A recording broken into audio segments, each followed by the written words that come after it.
কোরআনেও নাই, হাদিসেও নাই, তথাপি কেন চলছে? সজাল হোসেনের এই প্রশ্নটা কিসের উপরে? প্রধানত বোরকার উপরে। চোখও দেখা যায় না এমন বোরখা পরা মহিলা আপনি আমেরিকায় প্রচুর পাবেন। ইসলামে নারী পুরুষের পোশাকের মাপঝোপ যাই হোক, কোরআন এবং হাদিসে পোশাকের সাথে বেহেশত বা দোজখ পরের কথা, পাপ পুণ্যের উল্লেখ পর্যন্ত নাই।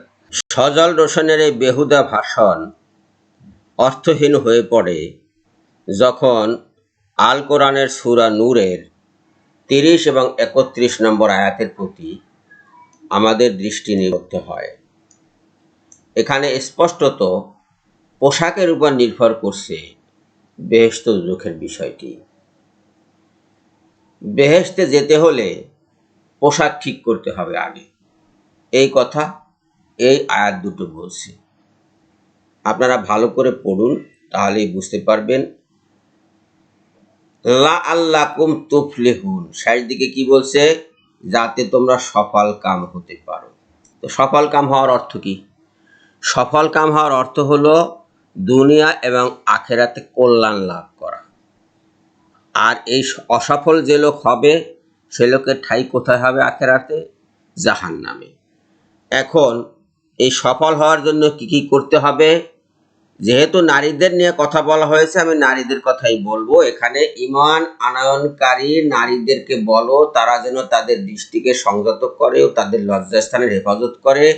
তারা যেন তার মধ্যে যা সাধারণত প্রকাশমান তা ব্যতীত তাদের অলংকার বা সৌন্দর্য প্রকাশ না করে, এইটা যেন প্রদর্শন না করে। তাদের ঘাড় ও বক্ষদেশ যেন মাথার কাপড় দ্বারা আবৃত করে। এতে পুরোপুরি মাথার কাপড় দিয়ে ঘাড় এবং বুক ঢাকতে গেলে মুখমণ্ডলও ঢাকা পড়ে যায়। এবং তারা তাদের সৌন্দর্য যেন প্রদর্শন না করে। তো সৌন্দর্য কোথায় থাকে? প্রধানত মুখে থাকে সৌন্দর্য। আর সেই সৌন্দর্য এখানে একটা তালিকা দেওয়া হয়েছে। এই সব লোক ছাড়া আর কারো কাছে তাদের সৌন্দর্য প্রকাশ করা যাবে না। এমনকি সৌন্দর্য প্রকাশের উদ্দেশ্যে সজোরে যাতে না হাঁটে মোমেনা নারীগণ। সজোরে হাঁটলে কি হয়? সামনের দিকে বুকে ঢেউ জাগে, পিছনের দিকে নিতম্বে ঢেউ জাগে। এই ঢেউ যাতে দেখা না যায় সেজন্য সজোরে হাঁটতেও তাদেরকে নিষেধ করা হয়েছে। কেন? যাতে তারা সফল কাম হতে পারে, যাতে তারা বেহেশতে যেতে পারে। অথচ সজল হোসেন বলছে যে এটা কোরআনে নাই, পোশাকের ব্যাপারটি কোরআনে নাই, হাদিসেও আছে। এইখানে একটি হাদিসে দেখুন আপনারা, এই আয়াতটির ব্যাপারে বলা হচ্ছে হযরত আয়েশা রাদিয়াল্লাহু তাআলা আনহা থেকে বর্ণিত। তিনি বলেন, প্রাথমিক যুগে মুহাজির মহিলাদের প্রতি আল্লাহ তাআলা রহম করুন। আল্লাহ তাআলা এই আয়াতটি নাজিল করলে এবং তারা যেন নিজেদের বক্ষদেশের উপরে ওড়নার আবরণ ফেলে রাখে, তখন তারা কি করলো? তারা তাদের বস্ত্রখণ্ড ছিঁড়ে তা দিয়ে মুখমণ্ডল ঢেকে ফেললো। তা দিয়ে তারা তাদের মুখমণ্ডল ঢেকে ফেললো। বুখারী 4758।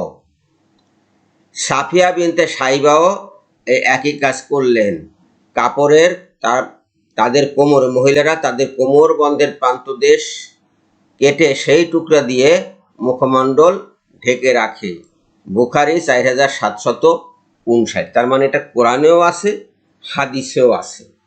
মুখমণ্ডল হলো সৌন্দর্য প্রদর্শন করতে না করেছেন আল্লাহ পাক, তালিকা দিয়েছেন 31 নম্বর আয়াতে যে এদের বাদ দিয়ে তুমি অন্য কাউকে সৌন্দর্য প্রকাশ করতে পারবে না, প্রদর্শন করতে পারবে না। কি?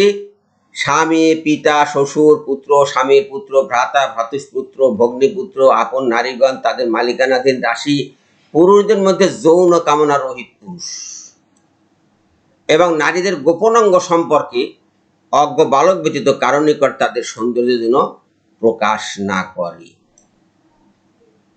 তো বোরকা পরার সমস্যাটা কি হয়েছে? সজল হোসেনের চোখটাটাই কেন? সজল হোসেন বোরকার উপর এত ক্ষিপ্ত কেন? যার পোশাক সে পরে, সে যদি এই আয়াতকে এইভাবে দেখে তোমার সমস্যা কি? তুমি তো এই আয়াত না দেখেই ব্যাখ্যা শুরু করে দিয়েছো। সজল রোশনের এই ভাষণ আমাদেরকে যেমন বিরক্ত করে তেমনি লজ্জিত করে। একটা শিক্ষিত লোক, সে কোরআনও পড়লো না, হাদিসও পড়লো না, অথচ কোরআন হাদিসের উপরে এমন এক ভাষণ মারল যাতে সারা দুনিয়া সয়লাভ হয়ে যায়, এবং হয়ে গেছে। আপনি অবাক হয়ে দেখবেন যে তার এই ভাষণের কারণে লক্ষ লক্ষ নারী পুরুষ বিপদগ্রস্ত হচ্ছে। আমরা কাউকে জোর করে বোরকা পড়তে বলছি না, যার খুশি পড়বে, যার খুশি পড়বে না, কিন্তু কোরআন হাদিসে নাই এই কথা তো বলা যাবে না। যার যতটুকু ঢাকার সে ততটুকু ঢাকবে। মুখ কেউ প্রকাশ রাখে, কেউ প্রকাশ রাখে না। হযরত আয়েশা রাদিয়াল্লাহু তাআলা আনহা এবং অন্যান্যরা মুখ ঢেকেছেন। এখন যদি এই যুগে নারীরা মুখ ঢাকে, তাতে তো তাদের নিন্দা করার মতো কোনো ব্যাপার ঘটে নাই। আর এই কথা তো বলা যাবে না যে কোরআনে নাই, অথচ ধর্মের নামে এগুলো চলছে। কোরআনে নাই কে বলেছে? এই তো আছে। আপনি কি করে আপনার সৌন্দর্য ঢাকবেন? বোরকা না পরে, প্রদর্শন না করে কাপড় পরতে হবে, যে আপনি প্রদর্শন করতে পারবেন না আপনার কোনো সৌন্দর্য। এই অবস্থায় বোরকা ছাড়া কিভাবে ঢাকবেন আপনি নিজেকে? বোরকা বা হিজাব তো আপনাকে লাগবে, আপনার লাগবেই, এছাড়া তো উপায় নাই। যা হোক, সজল লোশন হয় নারীদের সৌন্দর্য সম্পর্কে অজ্ঞ, অথবা কোরআন এবং হাদিস ঠিক মতো পড়েনি। গায়ের জোরে তো আর আলেম হওয়া যায় না। আলেম হতে হলে পড়ালেখা করতে হয়। সবাইকে ধন্যবাদ জানিয়ে এখনকার মতো বিদায় নিচ্ছি। আল্লাহ হাফিজ।